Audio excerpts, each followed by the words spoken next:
Hello and welcome to Movie Bites. Today we are going to be reviewing the movie Preman 1T1 on. Caution, spoilers ahead. Please like and subscribe to our channel. Enjoy.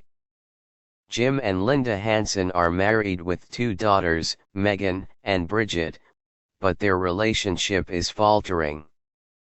Jim is away on a business trip and Linda has just listened to a phone message from him when Sheriff Riley knocks on the door and informs her that Jim died in a car accident the previous day. Linda's mother Joanne arrives to help the family. Eventually, Linda falls asleep on the living room couch.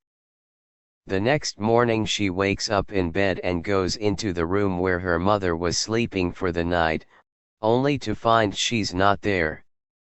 Making her way downstairs she sees several things belonging to Jim, and as she reaches the kitchen, finds Jim drinking coffee and watching TV.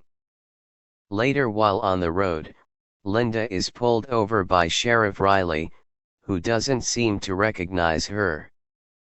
The next day, Linda awakes to find a wine glass beside her bed and an empty pill bottle, its contents spilled into the bathroom sink.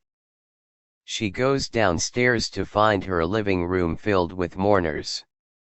She then tells her mother something is very wrong and that Jim is not dead. Upon going outside to find the girls, she notices the cuts on Bridget's face. At Jim's burial, Linda notices a strange woman mourning at a distance, who flees when Linda approaches her. She says they spoke the day before, but not remembering, Linda tells her they never met. Linda searches through the yellow pages for Dr. Roth's number, only to find the page is missing. She notices the crumpled paper in the trash, retrieves it and calls the number. His voicemail message states that the office is only open on weekdays. Roth later comes to Linda's home and upon seeing him, does not recognize who he is. Dr. Roth subdues her with two assistants and Sheriff Riley and commits her to a mental health facility. Roth confides in Riley that Linda told him Jim was dead the day before the accident, suggesting the likelihood that she murdered him and scarred Bridget's face. Linda next awakens in her bed and finds Jim in the shower and no cuts on Bridget's face. Frantically looking for the phone book, she finds it and rips out the page with Dr. Roth's number on it. After dropping the girls off at school, she goes to see Dr. Roth, who doesn't recognize her, and tells him about the premonitions she's been having. He prescribes lithium. Linda visits Jim at his office and meets the stranger from the funeral, who introduces herself as Claire Francis. Linda gradually realizes that Jim was planning to have an affair with Claire during his business trip. Back at the house, Linda opens the prescription but decides not to take them and empties the bottle in the sink.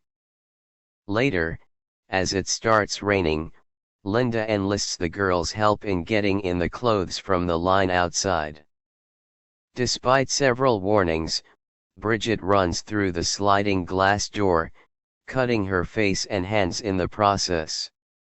Later, she finds the yellow page ad in her pocket and crumpling it up, throws it away. She suddenly realizes that her days are unfolding out of order. She records Tuesday as the current day, Saturday as the funeral day, and Wednesday as Jim's death. Before Jim goes to bed she tells him, "If tomorrow is Wednesday, please wake me up before you leave." The next morning she awakens from the couch, and pulling out her calendar of events, identifies and records the day she meets Claire. She goes to Claire's home and she confirms the planned affair. She contemplates letting Jim die. On Friday she visits the insurance agent, who tells her that Jim tripled his life insurance benefits the morning of his accident. She then goes and makes arrangements for the funeral. Linda awakens to find Jim in bed with her. She later visits with Father Kennedy, who tells her the story of a woman with similar experiences who was hanged for witchcraft. She drives to the mile marker where the accident takes place. Later that night, Jim, feeling his love stirring back up, he and Linda make love. Linda wakes up in her bed on Wednesday and reads a note from Jim saying that he has taken the kids to school. She starts toward the mile marker, trying to reach Jim, who calls the house and leaves the message from the beginning of the film. He then calls Claire and tells her that he won't go through with their planned affair. As Jim nears the site of the accident, Linda reaches him by cell phone and the two have a reconciliation. Linda, noticing the mile marker, tells Jim to turn the car around to avert the accident. This instead causes the accident, as Jim's car stalls in the middle of the road when performing the turn. He is suddenly struck by a semi-trailer truck and subsequently killed. The film's final scene is set a few months later. Bridget's scars are less visible, and Linda is pregnant. Thank you for watching.